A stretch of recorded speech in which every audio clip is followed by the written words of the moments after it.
Morning. All right, so today's little second part of our lesson about the mole is kind of more focusing on how to use the mole and Avogadro's number in doing different types of calculations. So this is definitely more of a math type lesson, so you may want to get your calculator out. I would suggest it, especially those of you that are having trouble with doing scientific notation on calculators, forgetting how to do that kind of stuff. You may want to have a periodic table around too, because it just helps if you're kind of working along with it. You know, sitting back and listening is great, but actually being interactive and kind of calculating along with it is going to help you make sure that you know if you're doing it right or not. So your choice. All right, so when we're doing these sorts of math problems, again, we have two new conversion factors to add to our kit of conversion factors that we can use. The two big ideas is that we can use Avogadro's number, which is 6.022 times 10 to the 23rd things, and that equals a mole of things. So typically we're using atoms at first here. Later on we'll be using molecules, but it could be anything. You could have a mole of avocados, Avogadro's number of avocados, that would work. But it's 6.022 times 10 to the 23rd things equals 1 mole of that thing, whatever that is.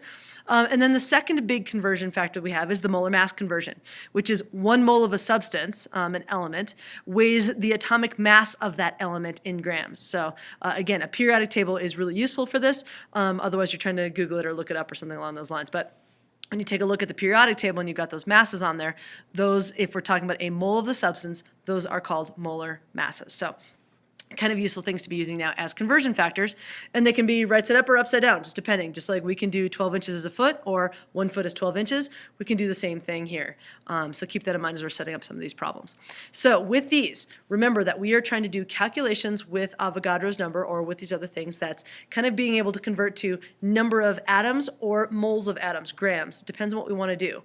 So we only use Avogadro's number in the cases where we're trying to find the number of items or where we're given the number of items. So if the word atoms or molecules is a part of the question, then you probably want to use Avogadro's number to do some calculations. However, we tend to use this in the long run a lot less than the concept of molar mass. Molar mass actually is the huge idea of what we work with here all the time throughout chemistry.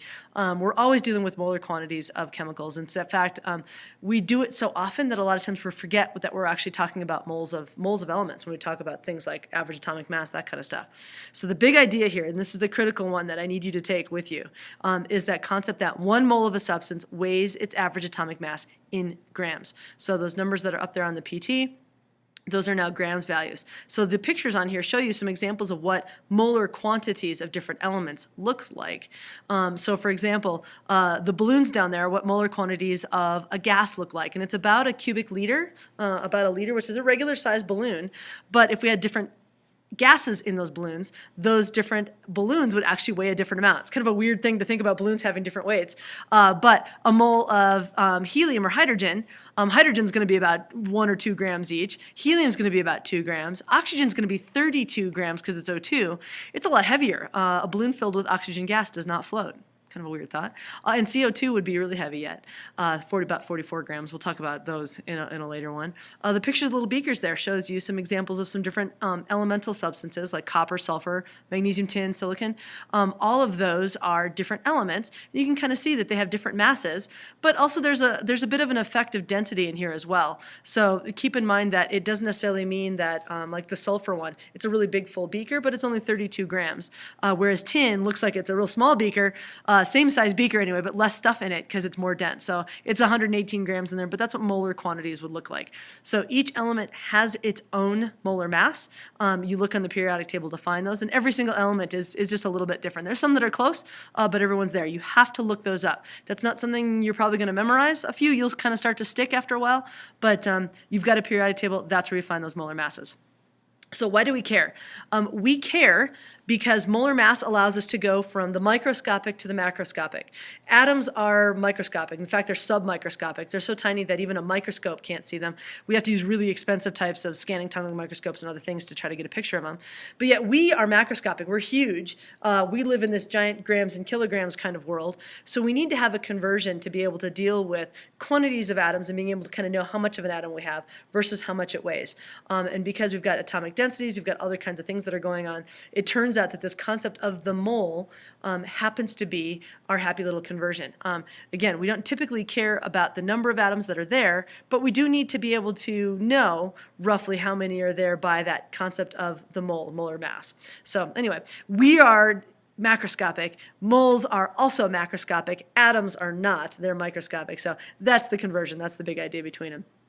So again, a couple practice problems in dealing with doing these. Remember that when you're doing all of this math, right, like our mole here, when you're doing all of these math problems, that these are just conversions that you use. So you look at the units, chase your units around, and then use these conversions. The Avogadro's number might be on the top, might be on the bottom, or molar mass might be on the top or the bottom. It's just a conversion factor that we would do like with any other kind. So here's an example problem, 53.6 grams of magnesium. How many moles of atoms would be in there? So what I tend to do when I'm looking at these is the first thing is kind of take a look, what am I trying to convert to? So when I look at this problem, I'm starting with grams, I have to end with moles. So that's the path I have to take. It might be one step, it might be more than one step. So I'm going to set up my little wonder fraction. Again, on these little videos, the wonder fractions tend to look like tables as opposed to a big fraction because it's just harder to do fractions. So here's how I would set this one up. I'd start off with the given 53.6 grams of magnesium, and then I'm going to chase those units down. Grams has to be on the bottom of this next step down here. This is my molar mass conversion. This is the one where if I've got grams on the bottom and it's grams of magnesium, I can convert now to moles using this. And where did the 24.3 come from? That's from the periodic table. You have to go grab a periodic table and look it up, but that's where that comes from.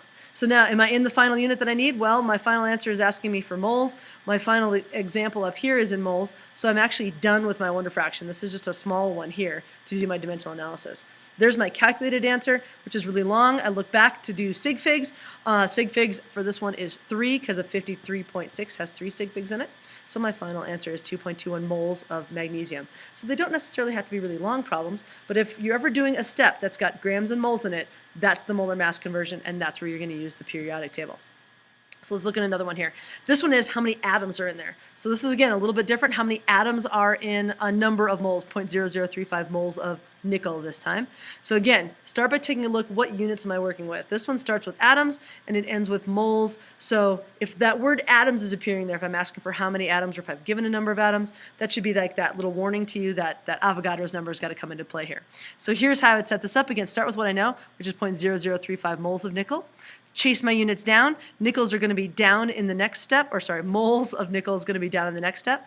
And the question I'm asking, can I go from moles to atoms? And yes, of course I can. That's Avogadro's number. That's what it's for. So this one right here is our Avogadro's number step. That's moles to atoms or moles to items, whatever those things are.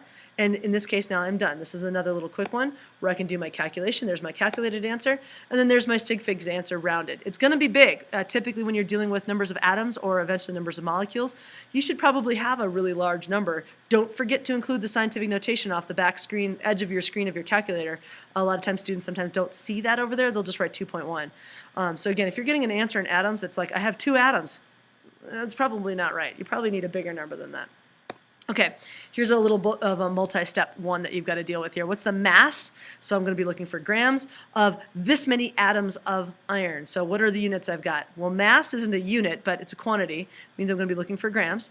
And I'm given atoms to start with. So this maybe is a hint to you that that's kind of a multi-step. So we're going to start with atoms, and we're going to have to kind of move from there. So here's what my little wonder fraction dimensional analysis looks like. I'm going to start off here. There's my atoms that I was given.